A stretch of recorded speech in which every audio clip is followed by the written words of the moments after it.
धृतराष्ट्र उवाच धर्मक्षेत्रे कुरुक्षेत्रे समवेतायुश्चव मामकाः पाण्डवशैव किमकुर्तव संजय। हे संजय, युद्ध करने प्रयास आंभ पक्षर सैन्य और पांडव सेना धर्मक्षेत्र कुरुक्षेत्र रे एकत्रित होई कौन कले।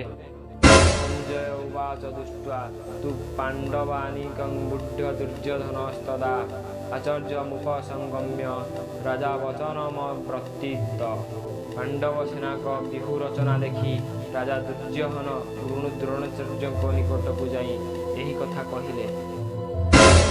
पश्यता पाण्डुपुत्राणामाचार्य महतीं चुम्बम बुद्ध्य द्रुपदपुत्रेण तव शिष्यण धीमता। गुरु द्रोणाचार्य देखंतु आपणक शिष्य द्रुपद पुत्र धृष्टद्युम्न बुद्धि निर्देशित व्यूह मध्य सज्जित थिबा पांडव मानव विराट सेना सुरा महेश्वासी भीमार्जुन समा युधि युयुध्याने विराटश्च द्रुपदश्च महारथ। एठारे भीम अर्जुन परी वीर योद्धा और धनुर्धारी असंती एवं सात्विक विराट राजा और द्रुपदों परी महारथी